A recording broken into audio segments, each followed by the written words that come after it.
shit, damn. Whoa, what's happening with it? It's happening with it. Really? It's Cuttycation, the Kickback Podcast Show. And I'm your host, Cutty Slim. Y'all know how it go. I'm back like I left some, man. And like I said in the last episode I had, man, I had to take a couple months off, man, because I got this new gig that I've been busy with, and I've been making money with this shit. Yeah. So, giving you 4 episodes a week. I'm back to 1 now. So, and like I said, I wasn't gonna let y'all down because I had to bounce back another week later with a new episode. And before I get into the guests we talking about, I'm gonna go ahead and say I'm gonna mix it in. I'm back to mixing it in how my podcast go.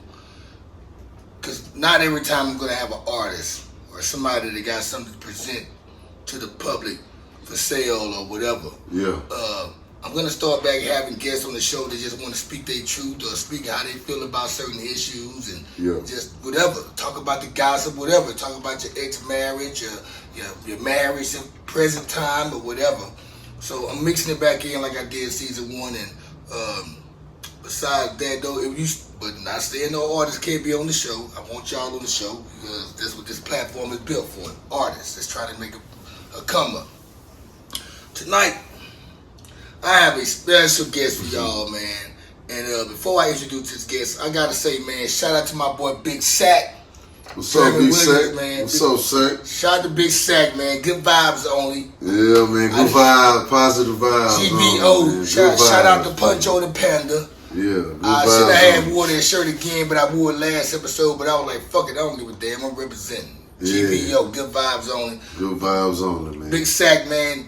Big Sack is the reason why this episode is happening now. Shout out to T-Win, too. Oh, shout out to T-Win. OG T-Win. You going to be on here next T-Win. Soon. Not next. Somewhere in the next. And Cousin Jed, you know. Cousin Jed. I want Cousin Jed. I've been watching you, Cousin Jed. Yeah, I like how we doing this. Yeah. See, man, see, here's the thing about it. They don't know, but this right here is the beginning of something that y'all about to see. We're on some next level shit. We're going to get to that later. But shout out to Big Sack for plugging this interview up because he told me, he texted me about a week and a half ago, or probably a week ago. Yeah, last Sunday. Saturday. Well, Saturday he texted me. It was Saturday. And today's Friday, so just let y'all know. That's how, we get to it. The next day, me and Big Sack, we talked. And he said, I got this dude I want you to meet. He out there in North Dallas, and he been. I don't know. I forgot what he said. How y'all connected or how y'all was connected. Yeah, we had just did an interview. We got a channel, Charlie Moe TV. Y'all check By the way, since we there, go ahead and let everybody know who you are. Man, Charlie Moe TV, man. Y'all might know me from the Real Life Street Stars interview. Real Life Street Stars. Shout out to Real Life Street Stars. I want to be on there, y'all. Y'all have me on y'all show, man. I used to rap in Nairobi and all them places. Yeah, we go back. But so, what? Right now, we launched a new channel. Charlie Moe TV. We need everybody to like the videos, subscribe to the videos. So where can they find these videos? On YouTube, right? Yeah, man. Just type in Charlie Moe TV, man. It's gonna pop up. You're gonna see, man. Just go subscribe. You know what I'm saying? Go to the videos, like the videos, comment, tell us how you feel. Yeah, do all that, man. Your mindset. Since we're speaking about all of that, once you hit the like button, hit the subscribe button, right now, hit the share button, comment. Get this real shit out. You can hit the dislike button because I like all the smoke. Yeah. It doesn't matter. So, all right, Charlie Moe. Yes, sir. Give us a rundown of your life, man, and where you're from, and how you got into what you're doing now. Oh man, I'm from North Dallas. I'm from Forest and Ideal. When my mama and daddy had me, I was a baby. I landed on Forest Lane, 97 home. So shit. All I had was music. I got foreign blood in me. My parents is Nigerian immigrants, from the Yoruba tribe, Okay. So my tribe is known for music and all types of, so I guess it just in me. My dad, he was a Bob Marley fan, listened to a lot of Bob Marley, Michael Jackson. LL Cool J. You know what I'm saying? He just listened to different types of music and had a lot of records. So I ended up losing my baby brother. 3 days after his first birthday, he drowned. He was one. He turned one. Yeah, just turned one. And how old were you? 7 years old. Oh man. My pops was locked up overseas. You know, my pops was you know, you see, gangster for real. You know, yeah, he. Keep running. That's my co-host, Paige. What's going on? Hey, just walk around, duck down. Just good. Not that way, the other way you was going. It's my stepson, man. What's going on? So you good, man? Yeah, we in here live, man. We in here live. It's the Kickback Podcast. Yeah, So y'all chilling. Somebody gonna knock on the door. You got to think about the original. You good? You got to think about it. The original way, man.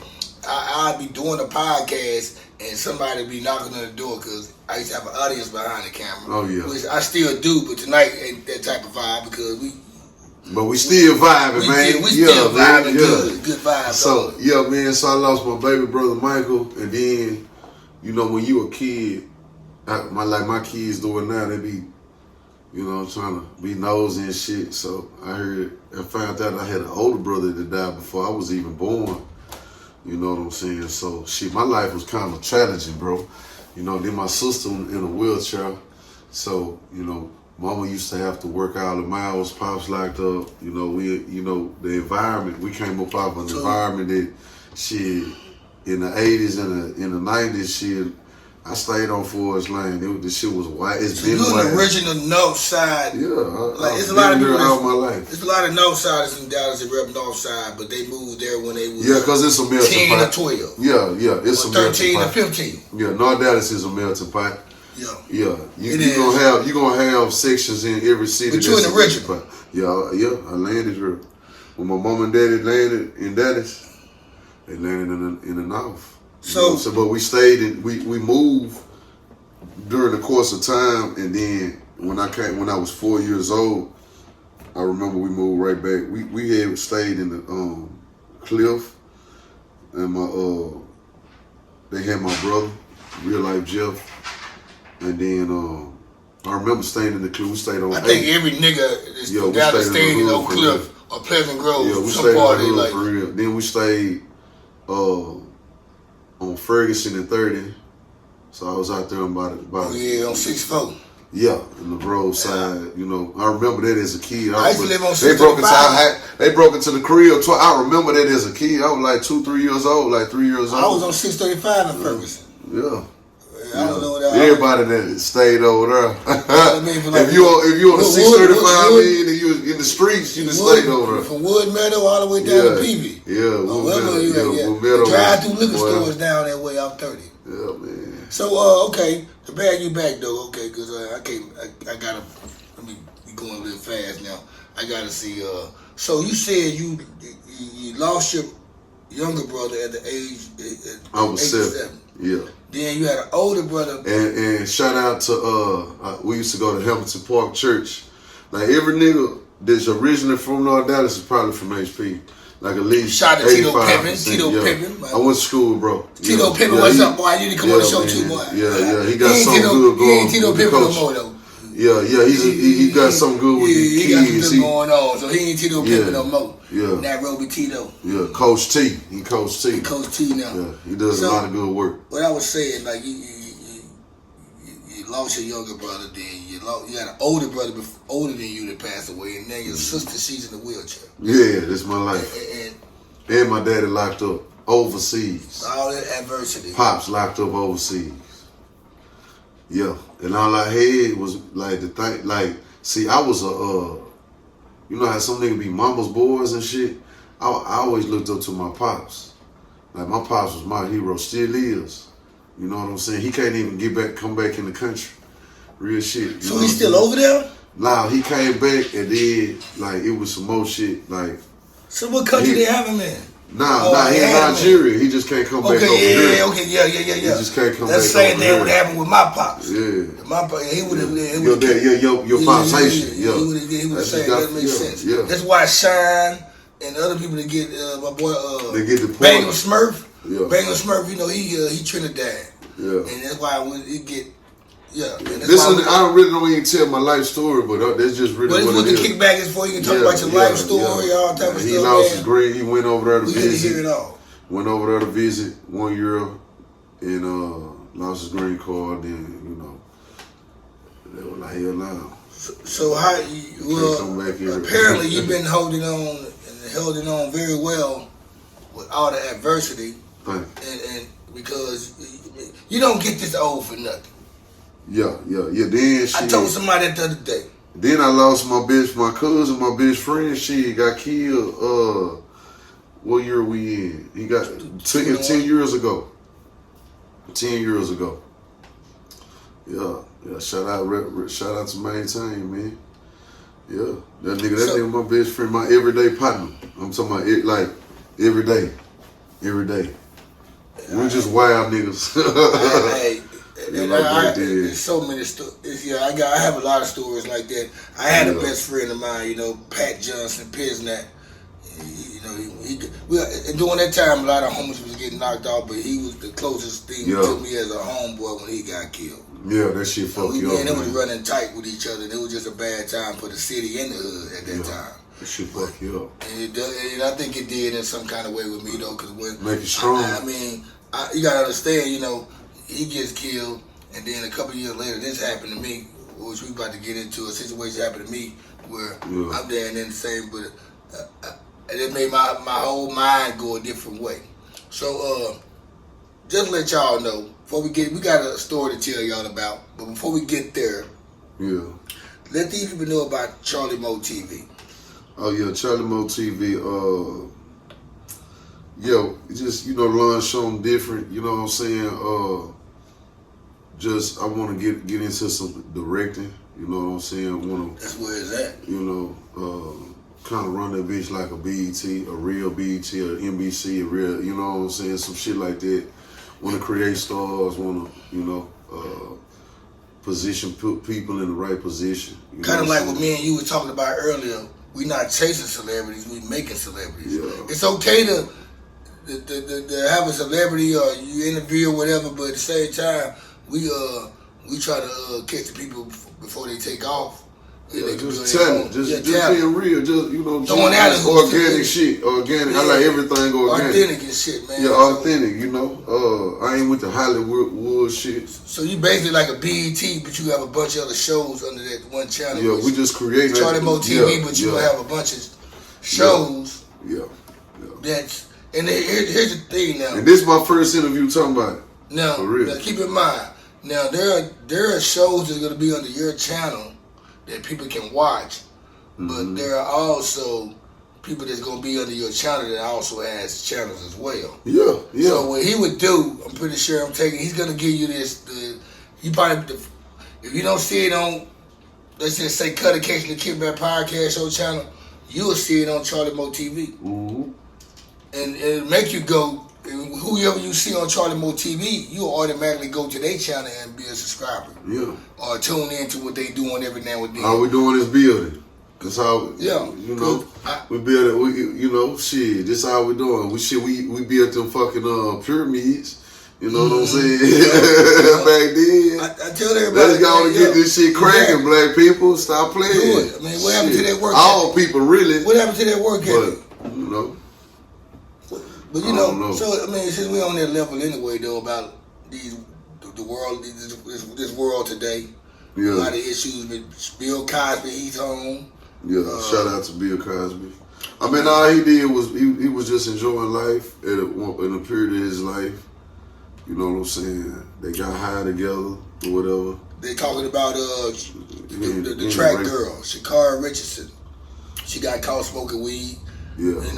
But what's your take on that though? Because it's common sense. And before you speak, I want to say, us as black people, we don't want to see her fall. We don't want to see them suspend her and do whatever and take a punishment for something that we will all get punished for. Yeah. If we do it. If you at your job and you know they don't smoke, you can't smoke weed at your job, or they drug test you at your job, you're not gonna smoke. Yeah, you got. No matter what the circumstances are. Drink. So. You know, it is what it is. You know, shit, you can look at it from a lot of different angles. You know, I'm glad Nike still stood behind her. You know what I'm saying? That was real. Yeah, that's what I love. Anything else? So, Nike still behind her. If she gets suspended, cool. Nike, she still getting Nike. I look at it like this. She from Dallas, bro. So yeah, she with LSU. Yeah, like Dallas, we just have a certain mentality. We gonna really kind of do what we want to do. Sometimes, bro, like we'll be like, it's just our mentality. Like it's just a mindset. You know, we kind of like you know, the name of the team, the football team, the Dallas Cowboys. This how it is. Like, nigga, it's a shooting every day. You know what I'm saying? It's just our mindset. It's a divided city, bro. Like, and you just gotta let people know you ain't no hoe sometimes. And it's just, you know, we got the wrong mindset. I do feel, but you know. And speaking of that, sometimes it's even you gotta you not just with us. We gotta make us known that we're not a hoe. It's with white folks and Mexicans now because they try to test you now. There's been places I've been where somebody like I'm used to they don't like black somebody like me, you know, trying to test me or you know trying to push the button on me. But you got I hear in Dallas lately it's been. I mean, you got these white people and these Mexicans and other races and not only that the females. They think they tough. Like they like it's normally back in the day, 10, 15 years ago, you couldn't get some of these motherfuckers to say and speak the way they speak. Yeah, I mean it's a lot of shit gonna fall on us though as men because if you got a generation of men who do bullshit, how can you respect it? That's why it be so hard on us because we didn't have good examples. You know what I'm saying? I think that we changing. You know what I'm saying? When you starting to point it out, I think that we just need appoint an elder woman to point out the bullshit that the women do and the brothers, so she can give the feedback, and appoint an elder man and to do the same thing, call out all the bullshit that young men do. Isn't that what kind of like Kevin Samuels? He's kind of like on that same. Yeah, he be on that shit. And another person who I don't too much, I respect him to a certain T, Thomas Satamora. He be on that shit. But we don't have a woman. We need Whoopi Goldberg or Oprah or Beyonce or somebody to say something. It is his sister, bro. She wrote books. Terry Woods? Nah. Maya Angelou? No. She, I can't think of her name. Something Shazad. We got Sister Soldier. Nah, I'm gonna send you the video. Okay, all right. Her name, she like a great grandmother at this point. Like, but she back in the 90s, she had it's an interview on YouTube. I can't think of her full name. It's gonna be somebody in the comment section. That's typing that shit. Saying what you said. Yeah, she the truth, bro. I advise all women of all races to go listen to her because she gonna tell you. She break down guidelines. She tell the truth. By the way. Huh? How you drinking? Oh yeah, I'm good. Oh yeah, all right. You sending me through there right now. Y'all know how it is. Yeah, y'all need to check her out. Brothers, check her out too. She the truth. There's some other sisters though. It's a lot.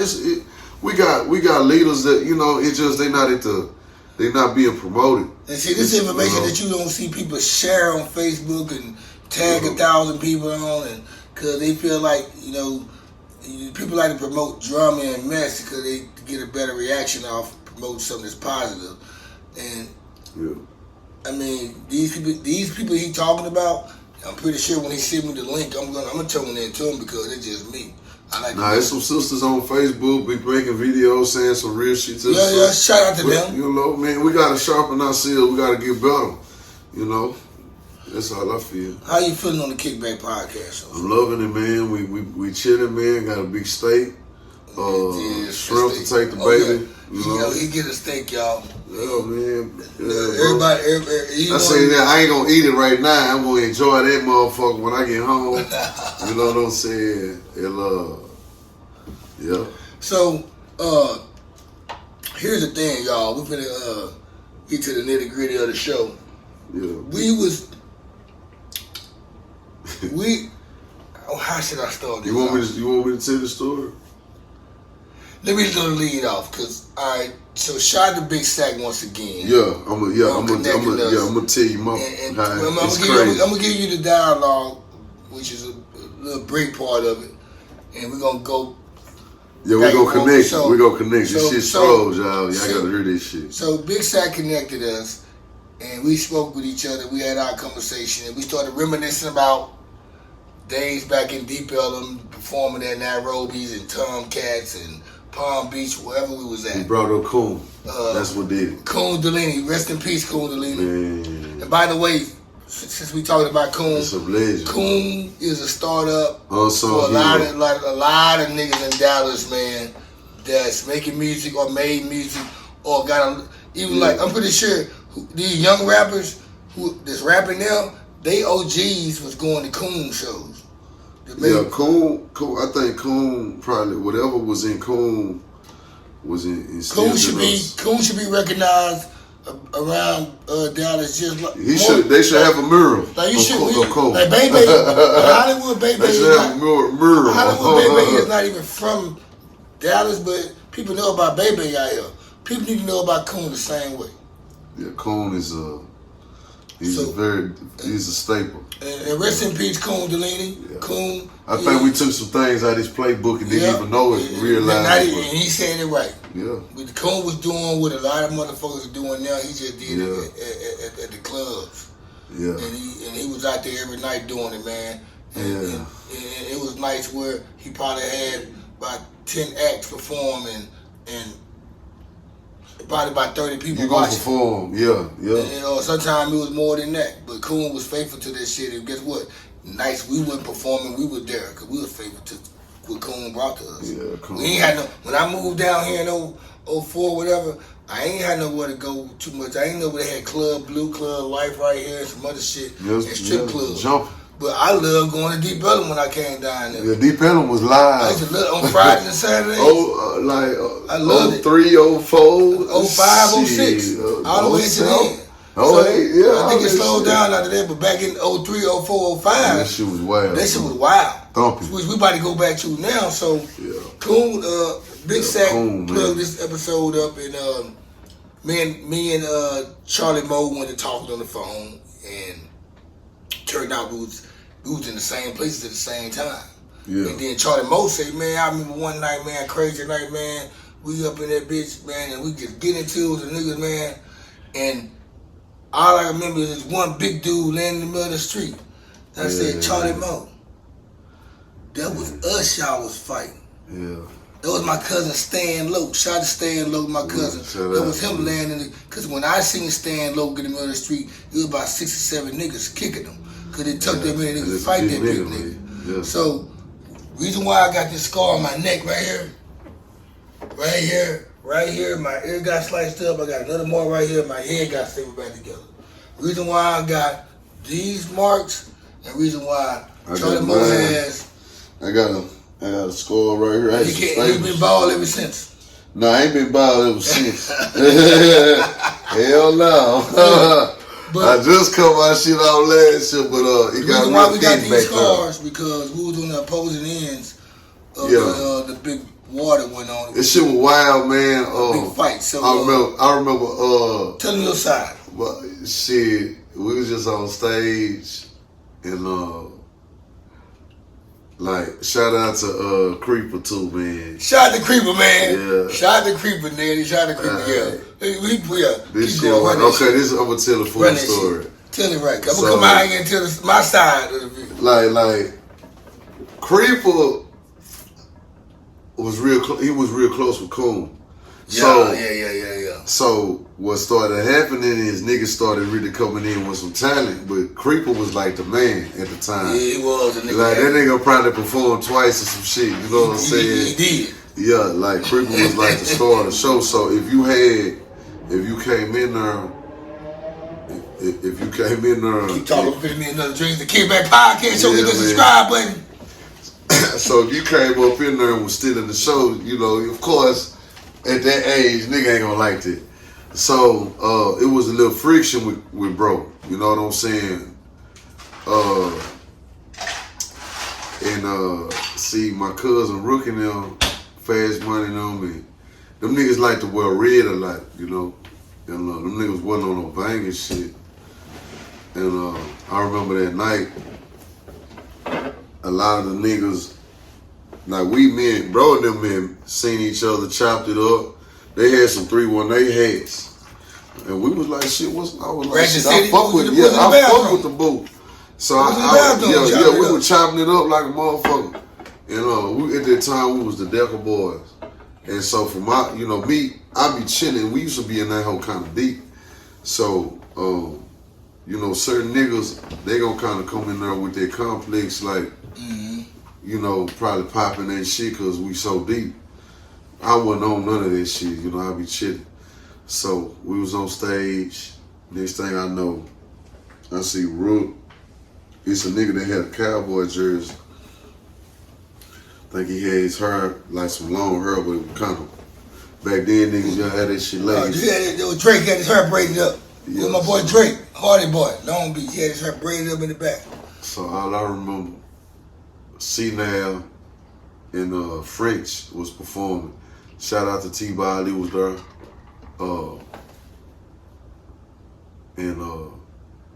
Next thing I know, I see them niggas get some little friction down on the floor. So Rook and the nigga true story. Rook and you know, Rook shot, so Rook just jump up, hit the nigga in the mouth, and them niggas go to tussling, and we jump off stage, and now it's a big rumble. And I remember a nigga cut the light off, and when the nigga had cut the light off, I got hit. I don't know what I got hit with, a chair, a bottle. I might got hit with a bottle. Somebody hit me in the back of my head with something. But I didn't realize it because we just fighting. Everybody just in that whole fighting. So a nigga cut the light on. And then I remember I was just standing looking around. And I seen the big nigga, his kinfolk. Now I know it's his cousin. I didn't know at the time. Staying low. So my brother Fast Money and his brother, they squared over, bro. One brother fighting the nigga, and I'm talking about this nigga was throwing some ferocious blows. Hold on, time out. We just talk about this shit nigga at the like house. 6'5". We just talk about this shit at the house after the shit happened, like months after. And he tell that story, man. I was fighting these two little niggas, man. They were like ninjas. Bro, I swear to God. This nigga Fast, look. Hey, so it's the little brother, D-Moore, right? So D-Moore, them niggas just brave. They from hitting out. They just brave. So D-Moore was going at it, and so Fast Money, he the older brother, so he seen that shit. He ran up, and then so his kinfolk, he swung. It was the first time I seen a nigga duck. Fast Money ducked that bitch. And that was just that action, man. And I remember I felt something cold on my neck. I touched my fucking hand, seen blood, touched the top of my head, nigga. I was like, hell nah, you know what I'm saying? So I grabbed a chair, you know what I'm saying? That's when they broke us up though, when you threw the chair. I was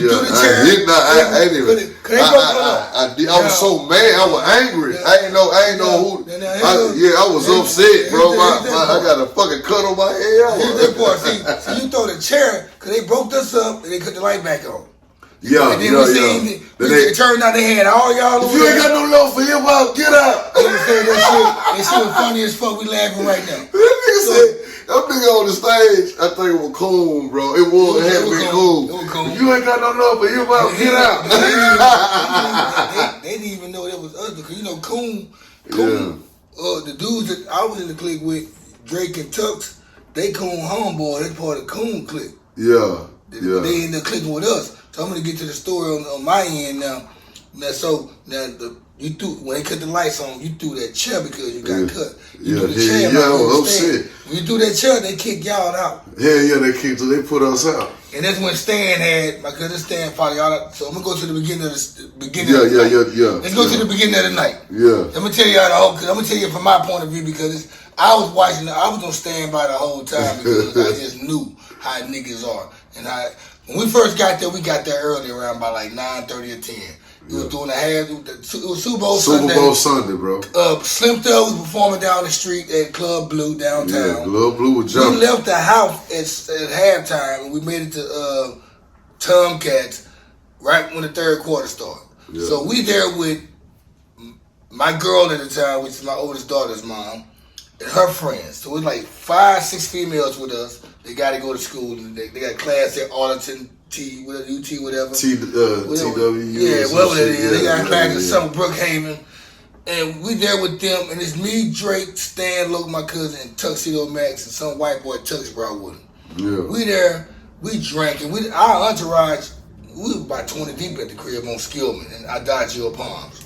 Yeah. Somehow, the other 15, 16 people we was north to north conversation, y'all. It's a north side thing, y'all. Niggas ain't with faking. They just talking about some throwback north when the north was north, man. When people ask, so we talking about some stories that he get questioned on. I get everybody that meets me asks me about the scar on my face, and they never see the most important scar, which is on my neck. Yeah. When I watch scary movies and I watch somebody get their neck slit, I think about how the fuck I survived it and then feel it. I didn't feel none of this shit. All I felt was this right here. Something about that. Now I ain't even feel that shit when nigga hit me on the top of my head. Back to my story. Normally when we used to do shows around that time, every show we did at Nairobi's or wherever, we was on X pills and rolling. So we was in a good mood. That night, somehow on Super Bowl Sunday, nobody had X pills. We could roll. So guess what we do when we get there? We drinking. In Tomcats, they bar was shitty. They was half bottle everything. They ain't had no backups for shit. Gin, Crown. They had Paul Masson in that bitch. I ain't never seen no Paul Masson in the bar. But anyway, we there with about 7 chicks. It's 4 of us, and we on there shooting pool. We get done shooting pool. We go back to the bar. Then the Decker boys come in. The Decker boys. What's up? Y'all come in, and y'all go back to the pool table. Y'all go to the pool table we was at, and we over at the bar. Of course, we was some hot-looking chicks. And 15 guys is in there. They bouncing, they thugging, I'm watching. And I'm like, these niggas, they crunk. I remember that shit. That's how me and my homies used to be up at fucking Players Club in Cocoa Palace in Shreveport. Yeah. And a couple other places I hung out in Jersey and in Philadelphia. Yeah. I know how when we deep and we see the op or we see somebody that's kind of like praying, we get a little crunk and we let the music take it. So me not tripping, I'm like, my girl like, who are those guys? I'm like, I think them the Decker boys. I like, that's Rook right there, yeah, so the Decker boys. I said, yeah, they good, they rap too. Turns out, my girl, she say, I went to high school with them. So with that being said, I'm already knowing at the time I'm about 27 years old, 26. These guys are younger than me. So okay, they went to school with her. They about 22, 23, 21, whatever. And we are older. We one of the older group cliques in at open mic nights. Like we one of those groups that like we had somebody, one of us was 29, 2 of us was 26, 27, one of us was 24, one was 19 or 20, something like that. But anyway, we blended in. So they ended up leaving the females because it was getting late. It was almost 12 o'clock and we still nobody's performed yet.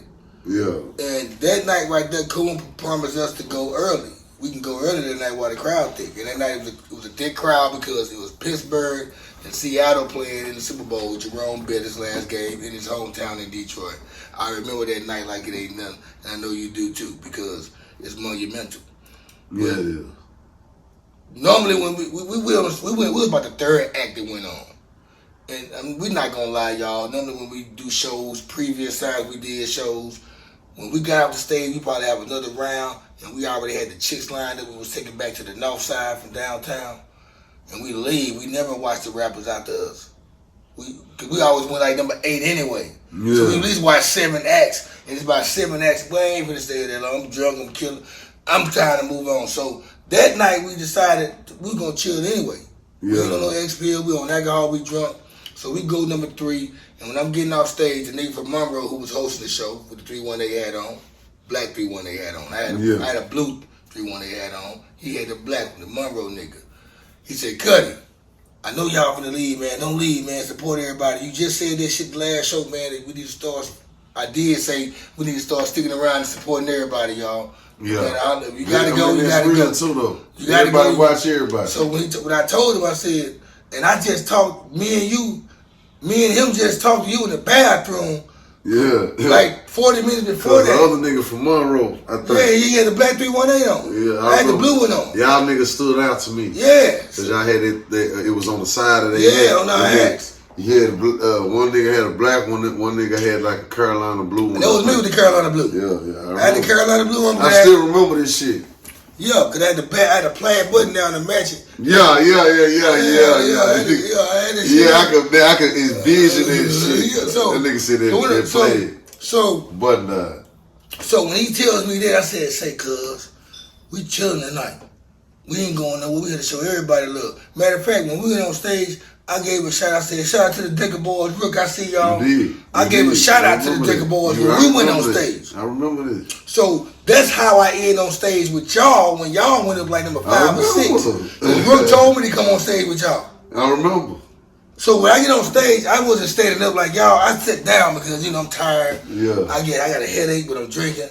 So I'm sitting down like this on the stage, rocking with y'all, jamming, and I'm kicking it like that. But from here to where that stove at, I see my boy from Long Beach, my boy Drake, and I see 2 dudes, him going at it with 2 dudes. And I'm like, looking, at this time, I went from Henny to Remy to Parmesan. Now I'm on a cup of gin, Tanqueray.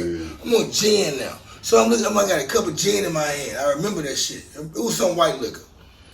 I'm looking at Drake and I'm trying to like puzzle the shit and see what's going on and make sure I ain't gonna make no false move.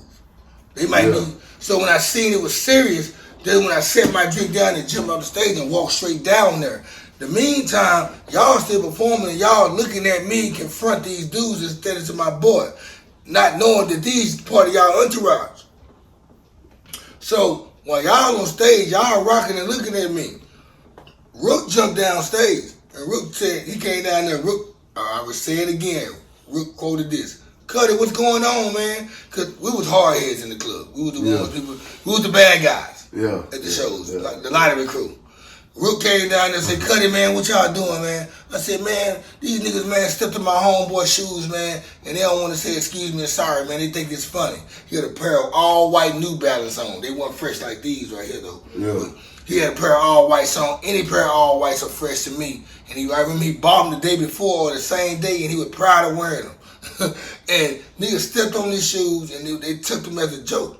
Now, this guy 28, 29, and you got some 21, 22-year-old guys, or probably 20, fucking with him. This nigga from Long Beach. He from the Dove, you know what I'm saying? So, I ain't find it funny either, but when I told Rook how I felt, Rook was like, nah, man, just don't do this shit. We trying to have a good night. And I replied back to Rook, nah, man, fuck that shit, cuz they wear a lot of red. I thought they were Bloods, too. I thought y'all were Bloods. I didn't have no red on. But they always wear red. Even but like I said, like that's what it was built out for on some gang shit. And I told Creep, I said, say, bro, you niggas, them my little cousins, bro, I said, nigga, I'm creepy, nigga. Like, I'm letting a nigga know what it is on my end. I say, my nigga. He was Crip too. Yeah, that's why. So we had. That's what I'm saying. That's why we talk. Like me and Creeper would talk. Like we was by the bar, but it went left, and but it was built off that gang shit, you know, and so that mentality. Cause nigga think a nigga blood anyway, and niggas is coming in that hole on some disrespect. I'm not gonna lie. Me coming from where I come from, moving to Dallas, it fucked my head up. Seeing Bloods, or Crips wearing red, or Crips hanging with Bloods, Crips hanging with other Crips. Like, I'm from neighborhood. I'm rolling 60 Crip. We don't hang around 5 Deuce, Grave Street, down the street, wherever you are. We don't hang with 4 Trade. We hang around neighborhood. Rich rolling. That's how we fuck with. And We don't fuck with the gangster Crips. We fuck with the neighborhood Crips. Yeah. And that's how I looked at it. We like, and even in every city different. Yeah, but every city different. It was weird for me to see niggas like that. So I did think they was Bloods. But now them niggas had a lot. Them niggas just used to wear a lot of red. You would think that they were Blood. You know what I'm saying? It was time. We from North Dallas. We really just ain't really. Y'all politics are different. Yeah, we just. And back then, we talking about 16 years ago when gang banging gang banging ain't as heavy as it used to be. Yeah, our generation is when it became like our generation is the clique generation when niggas be like represent your hood. And I respect that and love that. Yeah, because the generation before us, them niggas was banging for sure. There's some bloods in my neighborhood. There's some bloods from outside. Them niggas came from a real gang era. See, that's how it is. That's how my side of the street, the north side. Yeah, Shreveport, y'all still kind of stick on that. You see, the north side. She took it from fucking Shreveport. Yeah, I know. Yeah, took it. Shot. Rest in peace. But but in Shreveport now, the north side is considered 5 Deuce Hoovers, Rolling 60 Crips, and a couple of Bloods. And this from the 80s, the 90s era. So those get respected. All this shit, this new shit, that's some new shit. But before all this Blood and Crip and shit, it was 22 gang from the Cooper Road. Yeah. So all that shit migrated from that though. So we with Shreveport now, it's all about the North. You from the North, no matter you blue or red or whatever, or you the other blue. You from the North, and we all grew up together. We spent the night with each other. My mama, your mama. That's how we is out here in Dallas too. And that's what it came down to. Yeah, everybody, niggas. Everybody don't just get along, but like we got, just like Oak Cliff, like them niggas got pride, just like the Grove, East Dallas, West Dallas, like South Dallas. Every side of Dallas is like they like the mentality. See, people from West Dallas, they been in West Dallas. Ain't nobody moved to West Dallas just to move to West Dallas.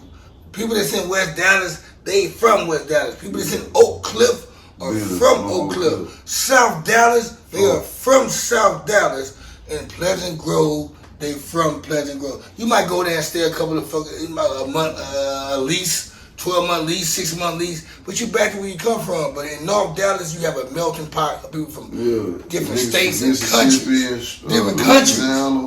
Like I go to South Dallas, like me, shit, I'm foreign. Yeah, we both are foreign blood. Yeah. So, like you go to South Dallas right now, there's a 0% chance you meet somebody that's from Yugoslavia. Come right here. We can go. You can go to the bar right now. This whole life. You're gonna meet somebody from Yugoslavia. No, Dallas is like the world map. Exactly, it's a melting pot.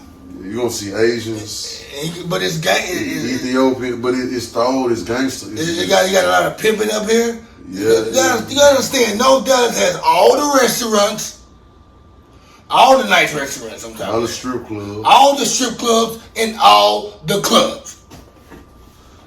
I mean, it's you go to Arlington. It's the biggest side of the Dallas. North Dallas is bigger than most cities.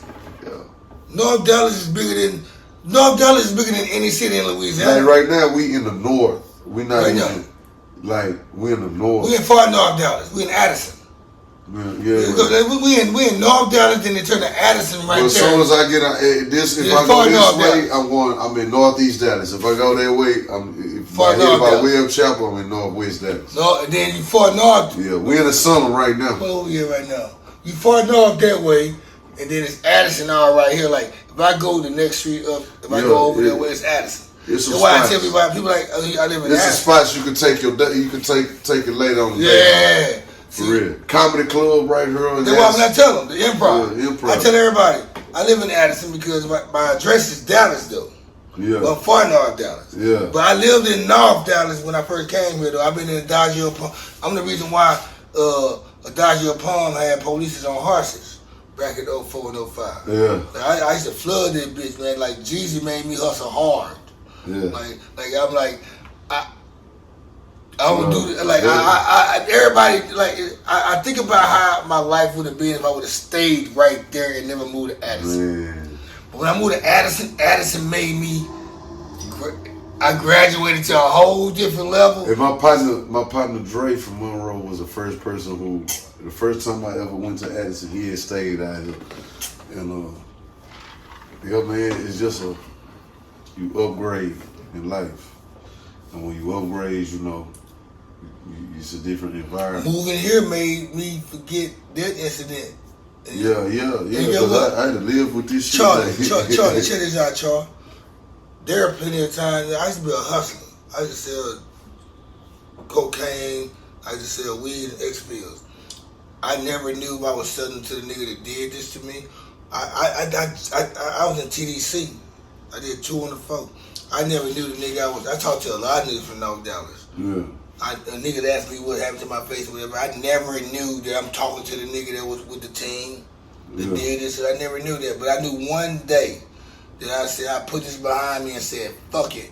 It was 2005. My daughter Brooklyn was 4 months. We was on our way to Shreveport, me and my girl, her mom. And we right so there. that happened in 05? This happened, well, the incident with 05 Super Bowl Sunday, in 06.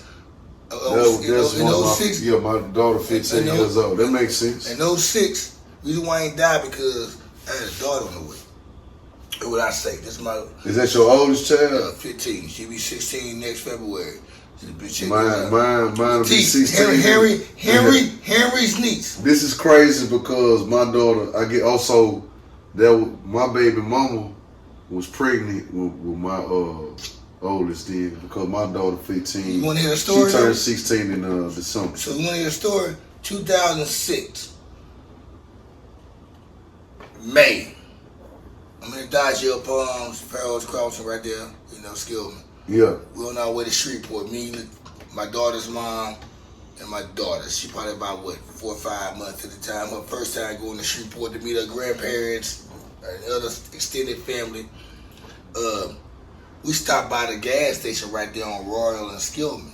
The Washington area, you know where they had a Hollywood movie or whatever. Whatever it was, some type of runner movie study, whatever it is. So guess who out there with their CDs selling? Who? Rook. I ain't seen y'all. It's been a year and a half. It's been a year and 3 months since the incident happened. But I see Rook right there at the gas station. Now keep in mind, for months and years I said, I don't care where I see them niggas at. It could be at church. Yeah, it's action. It's action. Yeah. So check this out. We put up to the gas station on Royal and Skillman right there on the corner across from Riga Brook. It was Riga Brook at the time. Yeah. See how I was talking about? It was Riga Brook. Yeah. And I don't know what the fuck they call it. I passed by the other day and I'm like, that ain't even Riga Brook no more. Yeah. I want to be still Dodgeville Palms over here. White Hearst, all that shit. There was a lot of murders over there, bro. I remember the stop and go on Whitehurst. I remember that murder too. We ain't gonna talk about that. We'll do another episode. We do our shit. Yeah. So we gonna build some different shit too, though. Yeah. We got some stories to tell. So I see Rook, but guess what? My girl seen Rook before I seen Rook. So I'm in the back seat, 2-door ass Honda Civic. I'm in the back seat with my daughter who's in the car seat. And my girl, she's driving. She gets out to pump gas. So what she does, when she gets out to pump gas, I'm going to pay and pump. Don't worry about it. Stay here in Brooklyn. I'm like, cool. The music playing. And I look to the right. I see Rook. He got about 1,000 CDs in his hand. He's selling them or he passing them out. I don't know. Yeah. But I also see my baby mama coming back out the store with the stick go.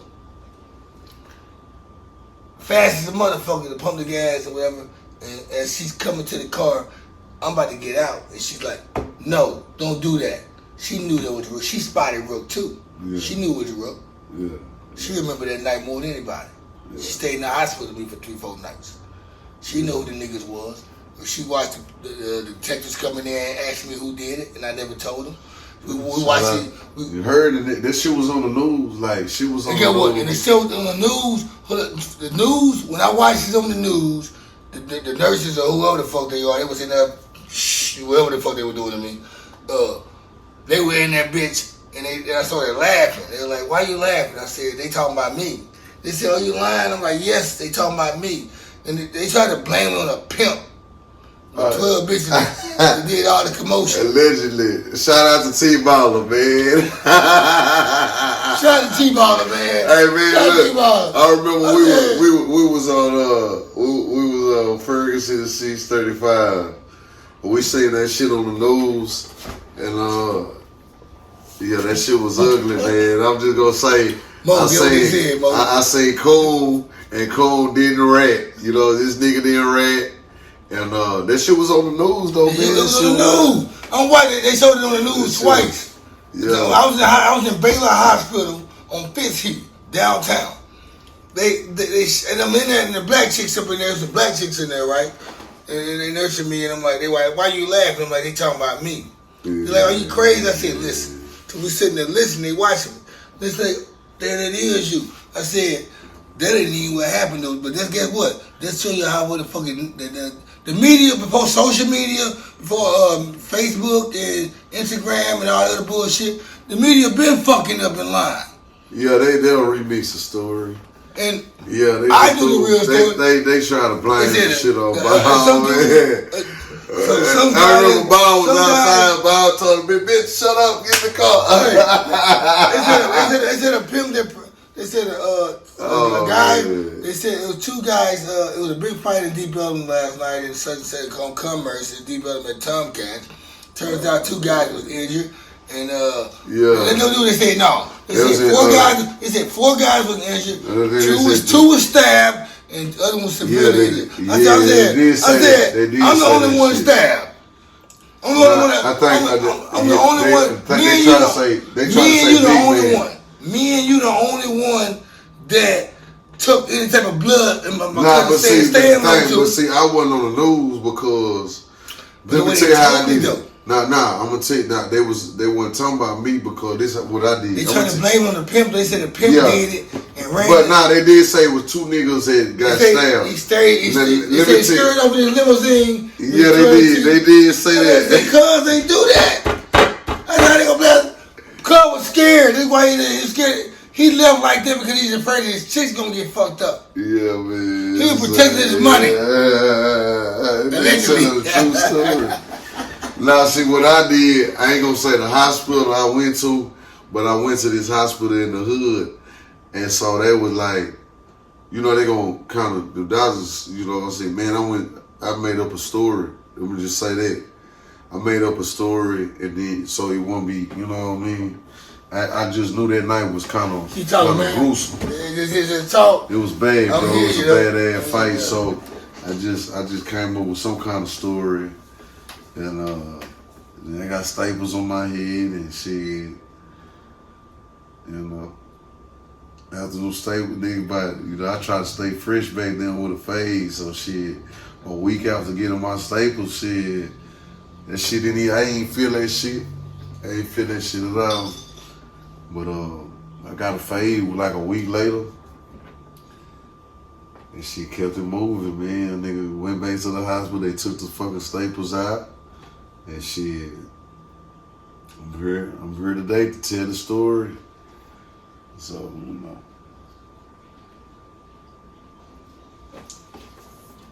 Anyway, man, y'all make sure y'all subscribe to the Charlie Moe TV channel.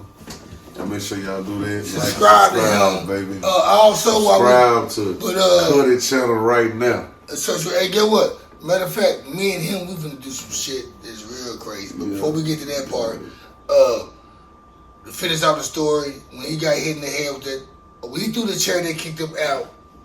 After they broke us up, and we seen that we had a couple of people helping us. I never realized Creeper was helping me until the fight was over with, and just like he was talking about Creeper, we didn't like Creeper because the first time I performed at Deep Elum. That's my nigga though, man. I love besides the Creeper. We love Creeper, man. Creeper was like Creeper. You was the guy. It was a different you gotta understand. For you young niggas, you gotta understand. Creeper was the guy. But I looked at him as ain't nothing new under the sun. Niggas is always. Know how we looked at him though? We looked at him as a chinky type of nigga. Yeah. Me and my nigga. You understand? We real gang niggas. Yeah. So we looked at him as we don't know. But turned out, I respect and love that nigga. Yeah, to this day. Because Creeper jumped in the fight And when Rook stole and hit me from the back, Rook stole and hit me from the back. He didn't hit me in the mouth. Nah, Rook didn't hit you in the back of the head. No. You talking about outside? No, it was inside. Okay, inside. When I told him, we all was straight, yeah. Go back to the story. Rook had said, Cutty, what y'all got going on? I said, these niggas, man, they stuck to my homeboy shoe, man, and they think this shit funny, man. Yeah. We don't want to apologize. That is your point. And Creeper said, Rook said, nah, Cutty, man, we trying to have a good time tonight, man. I'm like, nah, Rook, man, fuck this shit, man. Fuck them niggas. I'm drunk now. Yeah. I don't know pill. He said, the Creeper said, all right, man. Creeper walked off. Rook walked off from the back. And it's like, I can see Creeper watching Rook the whole time, watching the situation. Creeper got into a situation with the Ducker Boys 2 weeks prior to the situation. I heard about that story. Yeah, I wasn't there. So why Creeper it was already some friction. Remember I said that earlier? So Rook came around the corner and walked around the people, killed a bunch of people. You gotta understand. I jumped on the stage and I walked through about 75, 80 people. This how packed it was that night, Super Bowl Sunday. And Creeper walked around, he snuck around. Creeper hit me right, I'm gonna tell you, Creeper hit me right here. Not Creeper. Rook. Rook hit me right here. And when Rook hit me right here, I turned around, I had the skull cap on. I turned around, and when I turned around, Creeper jumped. I don't know where the fuck Creeper came from. He was like Flash. Creeper was like Flash, Spider-Man. Creeper came from nowhere and started fighting Rook. And I was like, why the fuck Creeper helping us? So at the time being, some blood, Crip. So Creeper a Crip. But but we didn't know y'all happy y'all the Crips, and we didn't know that. Well, I told Creeper ass, but it was everybody cared. It was already up with anyway because, like you said, nigga had got into it a week before. Creeper came to the hospital to see me. So I'm about to get to that point. Creeper came to the hospital. I ain't know that part. To Baylor. I ain't know that. To see me. Me and Creeper, we came to a heart-to-heart. At the time being, there wasn't no type of regulations on who can come see you at Baylor. Yeah. Creeper got in touch with some people.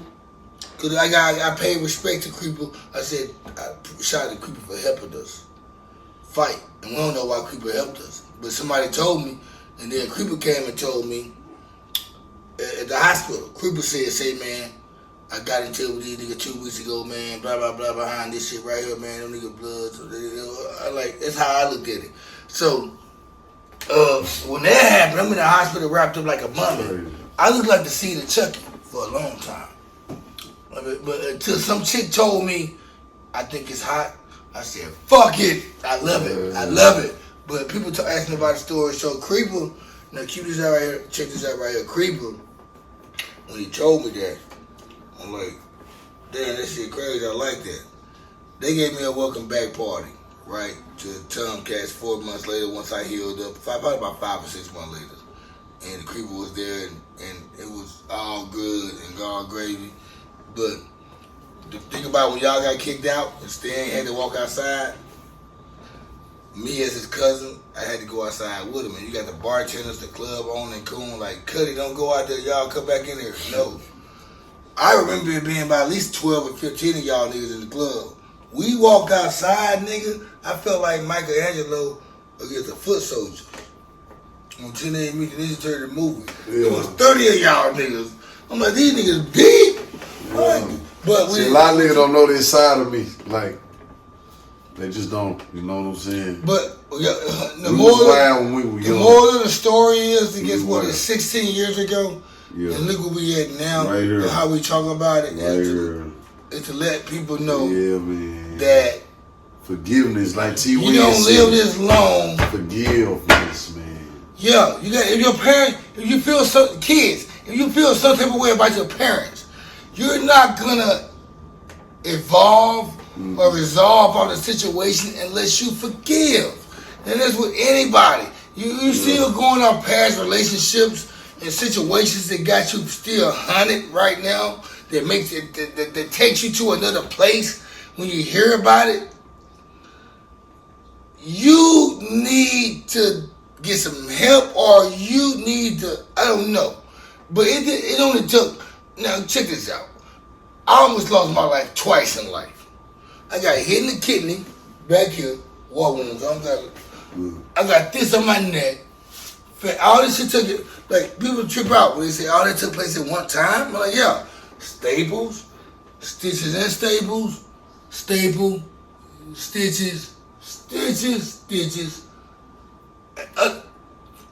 So people like, you have to forgive the people that done whatever they done to you wrong. So when I left that Valero that night, or that day when me and my girl was going to Shreveport with my daughter that was at 5 or 6 months, and I seen Rook standing right there at that corner store, y'all see how I did this shit? Yeah. I revived this shit back to this conversation. Yeah. When I seen Rook that day, about 12 o'clock in the afternoon, going to Shreveport on Rawl and Skillman, about to hit 635. And for months, I said, I can't wait to see these niggas. I don't care if it's church, thumb. Yeah, that's how Get and go, icebox. Y'all know about the icebox. Yeah. I'm getting them, and I don't care if I go to jail, I go to jail. I took away the nigga that tried to take away me or somebody. Yeah. But when I seen Rook that that's day, crazy. And there's a ride down I-20 east going to Shreveport, and some supposed to me, let it go. Because if you ain't get him then, there's no sense of getting him any other time or later. And he wasn't the one that did it anyway, and he was a good guy. And that shows me because I went to prison in 2010 and came home 2012, and my brother picked me up. My brother Jelly Roll, Bald Heads Entertainment, Bald Heads Production, whatever. He was the cameraman in 2012 for Rook for a moment. And when he picked me up, he said, who you said that was that had cut you up? And all I could think of was Dicker Boys and Rook and A Deuce. That's crazy. So all I could think of, I'm not even from here. Shout out to my I'm not even from here. A Deuce, Texas. And I mean the A Deuce nigga I probably talked to in prison, I don't know. Like, every time I meet a nigga from North Dallas, I think he A Deuce. Nah, everybody ain't A Deuce. I just think that. I'm not from here. Yeah. My brother had said, man, that's a good dude, man. I'm his photographer. Cause my brother was doing photography for Rook for a minute in 2011 and 12, around that time. And but I put that shit behind me once I seen Rook at the get-go or the sit-go right there on Rawl and Skillman on my way to Shreveport with my family. When I seen him and I realized, and I didn't do nothing, that's when I let go. I put it behind me. Yeah. But every time a nigga, a hood nigga, according to where I'm at, asks me about my face or whatever, I'm always wondering, I wonder if he one of them niggas. Yeah. No matter if I'm in South Dallas, West Dallas, Arlington, whatever, they might be, they because I remember clips, A Deuce, Decker Boys, North Dallas. Yeah, Decker Boys is some shit we came from me and my cousin, Playboy. He was like Decker Boys. Like, I like the old... Like Screw, we was into Screw back then. But Decker Boys had the little cards and shit. Yeah. Those are the spades. Nah, it came from the concept of House and Decker. My cousin Playboy came up with that name, Decker Boys. And then I was like, I put the A on it, you know what I'm saying? Just, I don't even know, just to add flavor to it. But yeah, it was his concept.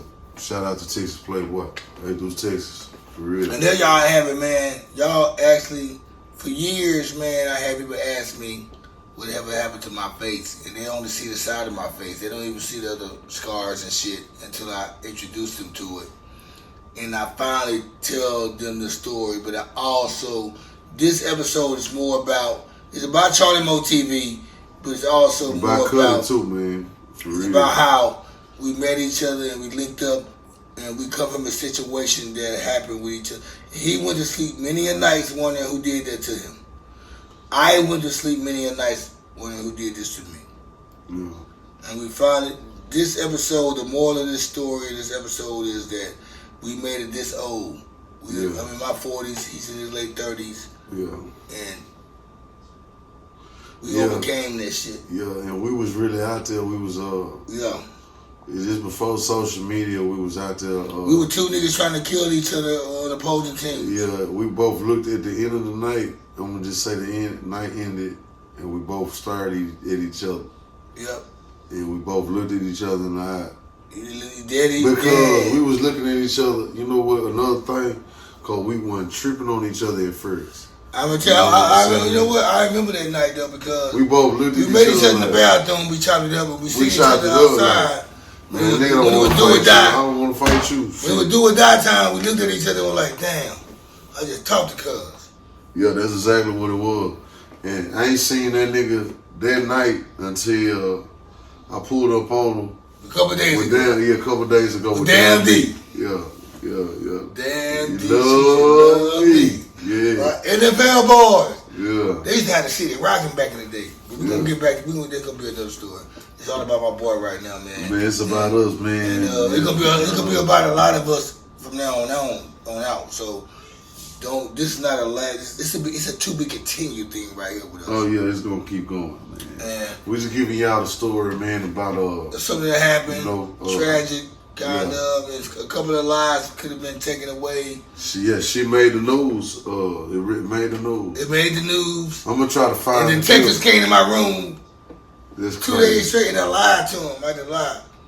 Don't take me to hell. They didn't have no cameras or nothing. That's how we, they probably got. I know they got cameras now, but then I knew that they didn't have no cameras because they said it on the news, so they didn't know, nigga. We was about that action back then on both parts. Everybody was about that generation. We was about that action. And that, like you said, that generation, I had to be every bit of 26, 27 at the time. So nowadays, people that are most 26, 27, their life is together and they are in a whole different direction. So we were still, and you still, don't get me wrong. We just came through a different era. We really came. There's some guys out there that's 43 and 45 and 49, still banging and still active in some type of street type of way. Yeah. But with us, it came to a life or death situation, but we only made it this, like, he's what? 39. I'm 40, I'll be 43 in October. Yeah, I'm 39. And we made it this far for a certain reason. And we just want y'all youngsters to know that if you don't get it right now, Mama told me to get right or you will get left. Yeah, facts. Mama said get right or you will get left. If you don't get left, you won't get right.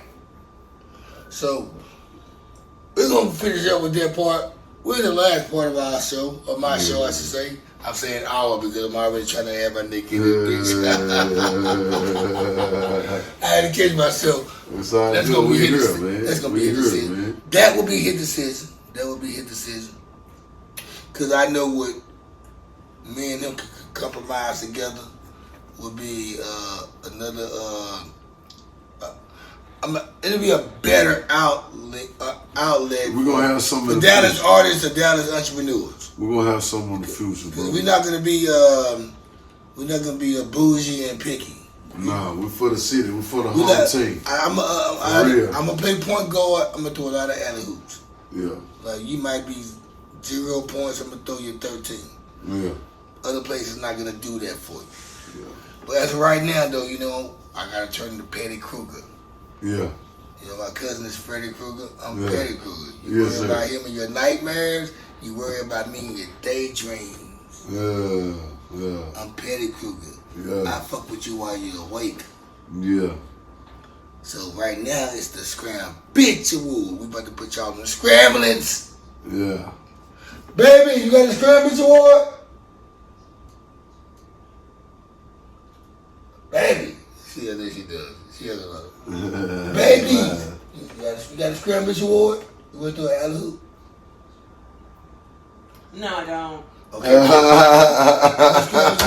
Y'all, and guess what? New scram bitch shirts are coming up soon. I gotta find me a new shirt guy, but guess what? It's gonna be more theatrical. We don't know this word now, but y'all know Cutty always making up shit, fucking them Jesse Jackson little cousin. The Scram Bitch Award, I told you about it, man. And the Scram Bitch Award is anything that you want to just scram out of your life for a week, a month, for life, whatever. It could be a headache, it could be a team, it can be an organization. All negative energy, scram, bitch, for life. Good vibes only. Shout out to Big Sack. Yeah, man. It's that way. Yeah. That way. That part. We from the North. That way. We're gonna roll up another one too after this. We gotta get on some other shit after this. Yeah. So that's all you got for scram, bitch. Yeah, just all negative energy, scram. Everybody life, everybody I love, man. Scram. All that negative energy gotta go, man. We gotta up the par, like my partner say. We gotta up the par. Scram. Guess what? Big Sack. After I did the scram shit, after I came up with the scram shit, Big Sack sent me the acronym for scram. Oh, you did? Stacking cash, really about mine. Yeah. Bye. Leave me alone. Man. Stacking cash, really about mine. Scram. Yeah. So, my scram bitch goes out to all you motherfuckers that's out there, man, that's be hating on people that's trying to come up. You disrespect them or you love them to talk about their good and you love them to talk about their bad, but you still go against their good and their bad that they put out there. And when I'm speaking on the social media, because this is the hot line for people expressing their feelings. So scram to anybody that is not allowing or accepting anybody to express how they feel. Scram to the people that's part of the council culture. You can't get mad at somebody because they feel a certain way. Y'all agree with you agree with this guy. I agree with you on 100 different topics, but this topic right here I don't agree with you on. Let's kill this nigga shit. Yeah, that's all shit. Scram on people. So, that's all I have to say, man. I don't really have that much negative energy, man, because I get my shit wet every night or whatever I want to, and I keep my girl wet any night whenever she want to. I have no house problems or street problems. So on the count of three, we gonna say 1, 2, 3. Scram, bitch! In other words, go fuck yourself. I'm out like a fat kid in dodgeball, nigga. Shout to my nigga. Motherfucking goddamn Charlie Moe TV. Y'all gonna find that shit. We about to go on some shit on y'all go subscribe, man. Y'all subscribe to this channel. Subscribe to my channel. Support the real, man. Yeah. Shout out to Young Doe, man. Balling in the mix. Y'all go check that out, man. Yeah, stream that, man. Yeah. Shout out to Big Bro Hiller. Go stream that. Walk my chopper, man. Yeah. And like my boy Mozzie say, blah, blah, blah, blah.